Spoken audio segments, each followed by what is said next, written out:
Queridos irmãos e irmãs, no Senhor e Salvador Jesus Cristo,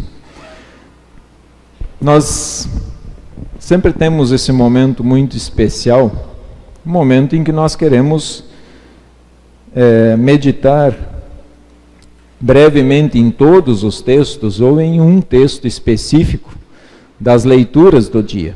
Mas todos os textos, desde a leitura do Salmo, Antigo Testamento, Epístola e Evangelho, sempre tem um ponto que os liga, e isso é muito importante.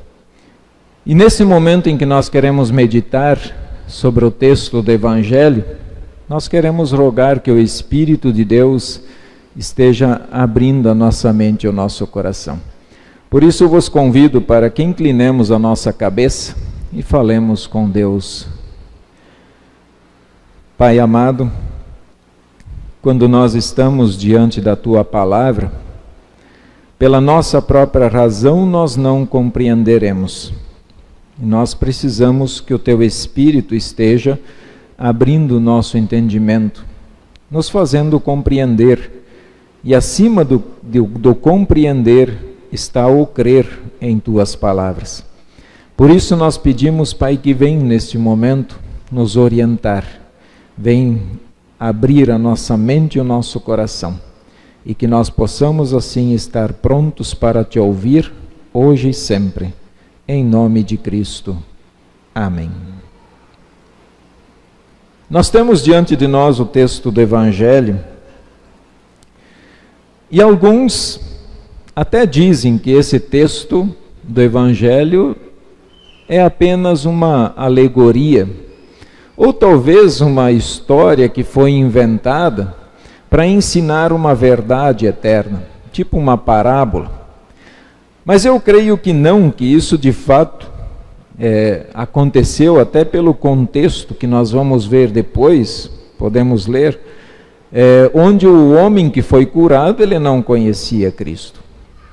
Nós temos aqui então, de fato, uma história, um fato acontecido naquele momento, naqueles tempos em que Jesus esteve caminhando sobre a terra. Jesus foi a Jerusalém para uma das festas. E a igreja tinha grandes festas a comemorar, assim como nós temos hoje. Natal, Sexta-feira Santa, Páscoa, Pentecostes. E não se sabe exatamente qual destas festas teria levado Jesus a Jerusalém.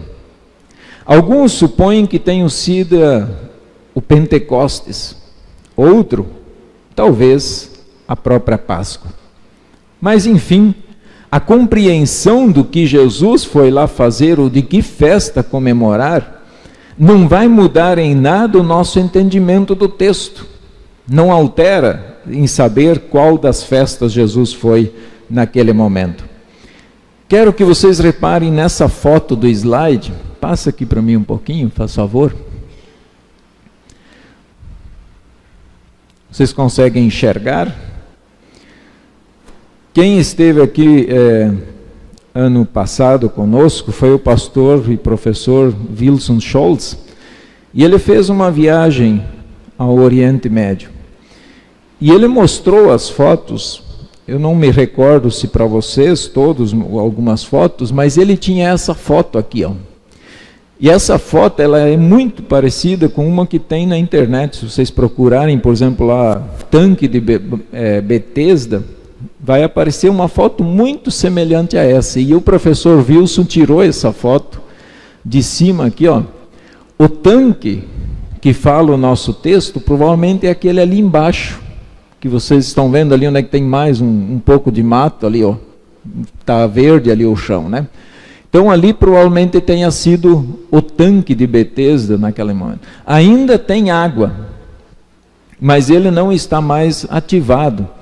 Outra coisa que chama atenção, no Oriente Médio, quando cai um prédio, em vez deles tirarem os escombros, não, eles vão lá e constroem em cima dos próprios escombros, eles ajeitam aquilo lá e constroem em cima. E isso nós podemos reparar, não, aqui não dá para enxergar bem, mas a gente enxerga na lateral aqui, que tem várias camadas de terras diferentes. Então houve muitas destruições ali naquele momento, e até Jerusalém foi completamente destruída, e por isso nós vemos que o poço, esse tanque de Betesda fica lá embaixo, ficava uns 10, 15 metros de fundura, dali da onde o professor teve o prazer de tirar essa foto. E o professor escreve o seguinte: existe água no local, mas não se faz nada ali.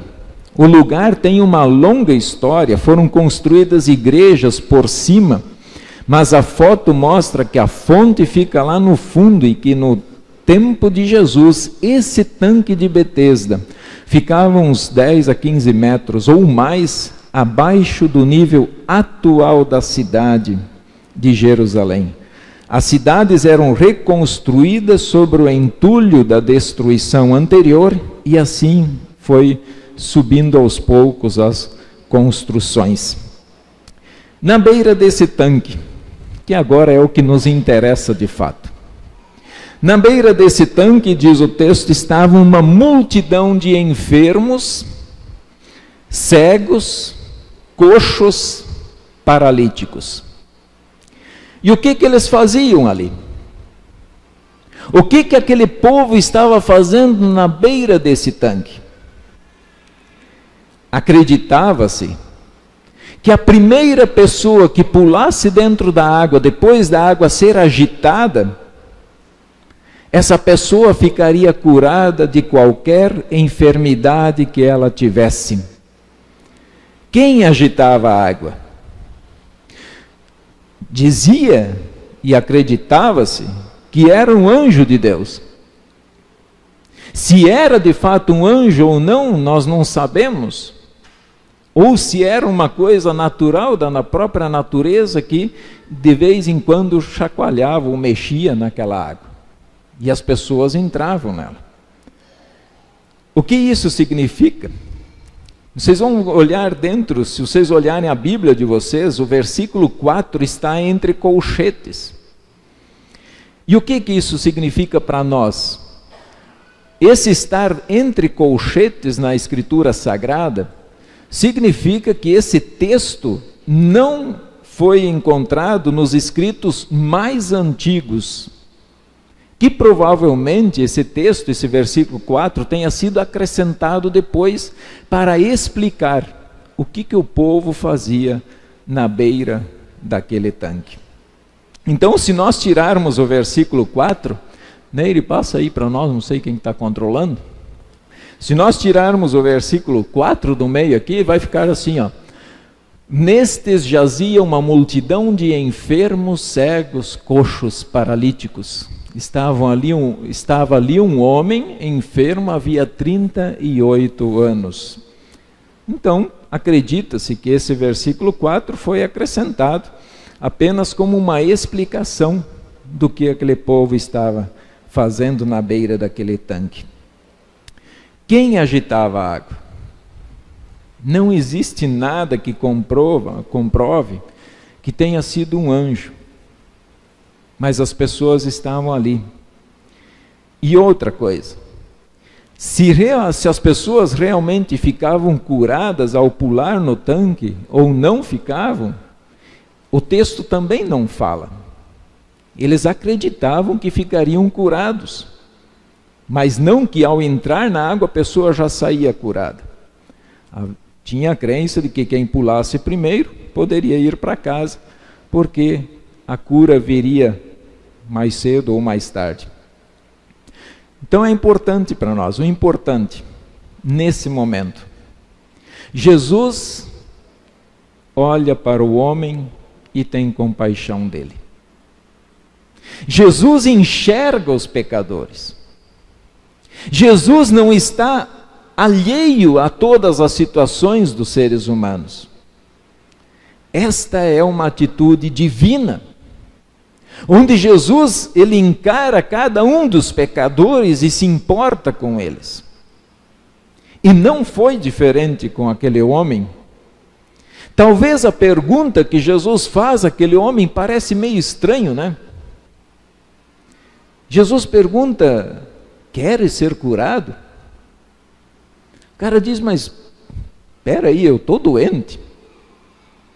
Quantos irmãos nossos aqui há poucos dias estavam doentes? E você chegar para ele e perguntar, você quer ficar doente? O cara diz, que pergunta, né? Quem não quer ficar curado? Todos nós queremos ficar curados daquilo que nos causa dor, daquilo que nos tira o sono, daquilo que nos incomoda.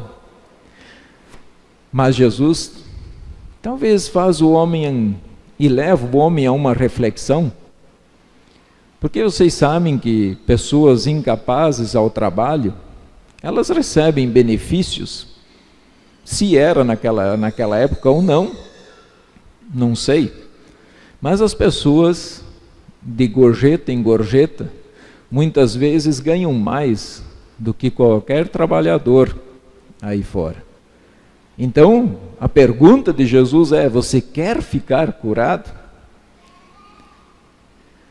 E o homem então responde, depois de 38 anos, Senhor, eu não tenho ninguém para que me coloque no tanque quando a água é agitada, pois enquanto eu vou, desce outro antes de mim. Nessa afirmação, nós vemos duas coisas importantes aqui. Primeiro, ele não tinha esperança de chegar ao tanque em primeiro lugar. E não via em Jesus a possibilidade de Jesus o pegar no colo e lançar dentro do tanque na hora que a água era agitada. Essa é a primeira coisa. Segundo, provavelmente ele nunca ouviu falar de Jesus. Ele não sabia que ele estava diante do Filho de Deus, aquele que tem poder para fazer todas as coisas. Jesus, sem pensar, sem querer chamar a atenção sobre si naquele momento, ele diz para o homem, levanta-te, toma o teu leito e anda.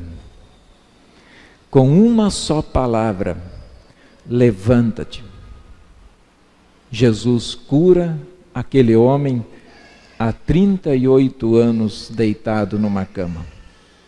Jesus resolve um problema que estava sem solução e que o homem não tinha mais esperança de ser curado.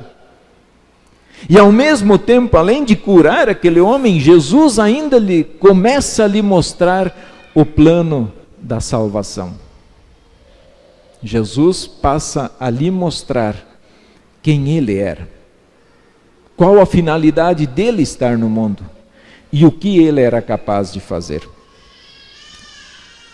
O que esse texto tem a nos dizer? No tempo de Jesus, as pessoas estavam na beira do tanque, esperando, e o texto não disse, daqui 1 hora vai agitar a água, daqui 1 dia. O texto não fala de quanto em quanto tempo se agitava a água, mas as pessoas estavam ali, paradas, esperando que a água fosse agitada para pular dentro. Não tinha talvez outra coisa a fazer, tinham que esperar. Eu pedi antes que alguém observasse, ou que vocês observassem, alguém viu essa água se mover? Não? Era assim que as pessoas ficavam naquele tempo. Elas ficavam esperando, ficavam olhando. Se cochilasse e a água mexia, perdia a vez. Aqui, todos nós estávamos olhando para a bacia. E era essa expectativa que as pessoas ficavam paradas na beira do tanque, para que a água fosse agitada e elas pudessem pular dentro. Hoje, nos nossos dias, nós temos tantos tanques espalhados pelo mundo, aonde as pessoas estão paradas e observando o tanque, se vai haver um movimento na água, para que elas sejam abençoadas por Deus, assim como nós rogamos no Salmo 67. Nós temos muitos tanques espalhados pelo mundo, e eu quero falar de alguns deles para vocês. O tanque da idolatria. As pessoas estão lá, paradas, adorando seus deuses, esperando alguma misericórdia do Senhor. Estão lá paradas, servindo o próprio eu, servindo o seu próprio egoísmo, a sua própria cobiça. Estão paradas na beira do tanque. E isso faz com que elas não enxerguem o poder do Deus verdadeiro. Existe um outro tanque, o tanque da riqueza. Quem não quer ser rico? Quem não gostaria de ter e poder fazer o que quisesse a hora que quisesse? Seria muito bom. Elas estão olhando para as riquezas, para aquele tanque, ver se de lá elas conseguem tirar algum ganho, para poderem talvez dizer para os outros: viu? Eu mereço, vocês não merecem. Talvez para dizer para os outros: eu em um ano juntei tantos bens. Estão lá, paradas na beira do tanque. Outro tanque, tanque do benzimento e da superstição. Estão lá, aguardando, e não saiam de casa muitas vezes sem antes ouvir o que diz o seu horóscopo. Eu preciso saber o que ele me diz, porque senão eu não saio da minha casa. Acreditam em superstições, pés de coelho, trevo de 3 folhas, tem que usar uma roupa de tal jeito, tem que usar aquilo e isso, para que as coisas funcionem bem. Estão lá, paradas na beira do tanque, esperando pela misericórdia desse Deus que eles servem. Temos um outro tanque, o tanque da felicidade. Estão lá, bebendo da água, esperando que ela se agite, e dizendo que não importa o que Deus pensa, o importante é nós estarmos na beira do tanque da felicidade. É ser feliz, não importa com quem, não importa em que lugar. Não importa se eu tiver que pisar por cima da vontade de Deus. Deus é passado. Deus precisa se adequar aos dias de hoje. Eu tenho certeza que cada um de nós teria muitos outros tanques para apresentar. Eu quero apresentar só esses como exemplos nesse momento. Temos um outro tanque, e aí vocês vão concordar comigo que as pessoas que assistem à televisão, volta e meia, são convidadas a colocar um copo de água sobre a televisão, esperando a bênção, para que aquela água possa então ser tomada no momento certo, e isso lhes dará a cura. Neste mundo cheio de tanques que nós vivemos, é aqui que nós vivemos. Nós ainda não vivemos lá no céu. Nós vivemos nesse mundo em que, ao sair daqui, nós vamos tropeçar em vários tanques. Nós vamos cruzar por vários tanques. E quantas pessoas nós vamos encontrar paradas, olhando para o tanque e esperando de lá alguma graça? Eu quero apresentar para vocês o tanque verdadeiro. Naquele momento, Jesus diz para o homem, sem jogar ele na água, Jesus não foi lá e molhou os dedinhos na água e passou na testa do homem. Jesus não deu um copo de água para ele tomar. Jesus apenas disse: levanta-te, toma o teu leito e anda. Naquele momento, Jesus se apresentou como um tanque verdadeiro, como um tanque de vida, como um tanque de graça que nós temos.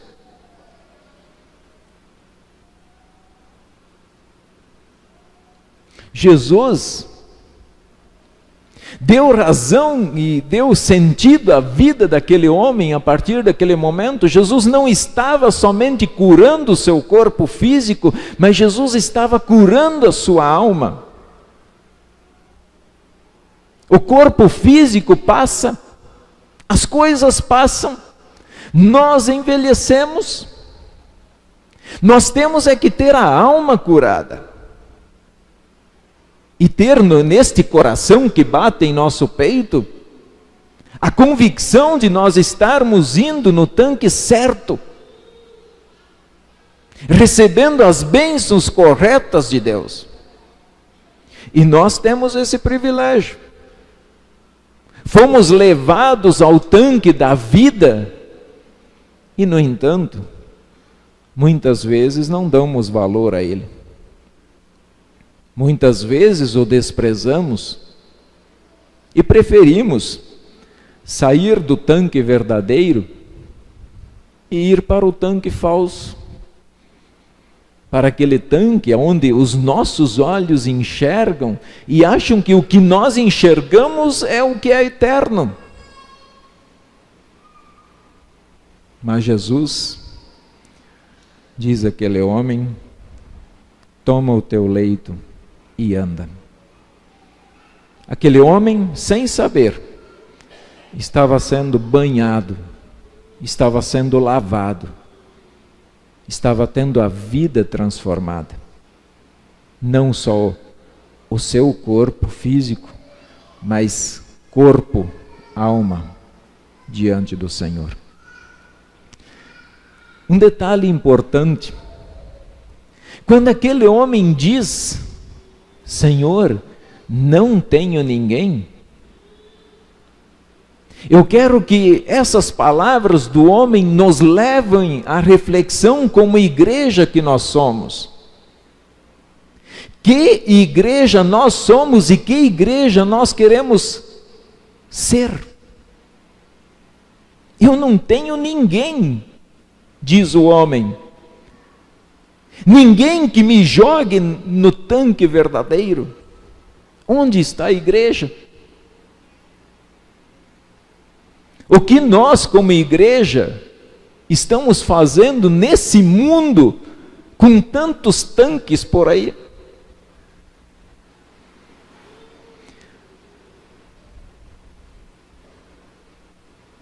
O que fazemos com as pessoas que dia após dia, pela cegueira espiritual, estão indo ao inferno? Cada um pense na sua situação. O que está acontecendo com aquele povo que Deus chamou para ser uma bênção para todas as nações? Deus não nos chamou para nos colocar no lugar e dizer: fiquem aqui. Mas Jesus disse para aquele homem: toma o teu leito e ande. Igreja, às vezes nós temos que também ouvir de Jesus: tome o teu leito, saia da cama, pregue o evangelho. Levem as pessoas para essa fonte da vida. Apresentem Jesus para as pessoas. Amem cada pecador lá fora como se fossem vocês mesmos. Como se vocês estivessem nesse momento precisando de um carinho e de um cuidado. Não apontemos o dedo. Nossa missão nesse mundo não é apontar dedo, nem julgar. Isso compete a Jesus. Mas o que nos compete é andar, é sair pelo mundo. A Congregação Concórdia e tantas outras congregações e paróquias do Brasil têm chamado o seu pastor. E o pastor não fará o trabalho sozinho. Mas o pastor liderará o seu povo. O seu povo, em parceria com o seu pastor, deve abraçar a causa e dizer: nós vamos levar o Evangelho. E eu quero de todo o coração agradecer a vocês, a Congregação Concórdia, as diretorias que têm, desde que eu cheguei, que estavam trabalhando, porque nunca recusaram, nunca disseram não quando precisávamos comprar material missionário. Agradeço de coração pelas diretorias, pela decisão que tomaram. Agradeço a vocês que confiam, que ofertem, para que nós todos, como igreja, estejamos levando Jesus, essa fonte da vida, para tantas pessoas que estão cansadas, que estão exaustas. Vejam, Jesus diz para a sua igreja: levanta-te, vai anunciar, vai, porque Deus amou o mundo de tal maneira que deu o seu Filho unigênito, para que todo o que nele crê não pereça, mas tenha a vida eterna. Creia, povo, vamos nos dar as mãos, vamos orar juntos, vamos trabalhar juntos para levar esse Jesus. E que o Espírito Santo continue banhando as pessoas nessa fonte verdadeira, nesse tanque verdadeiro que é Jesus Cristo. Amém.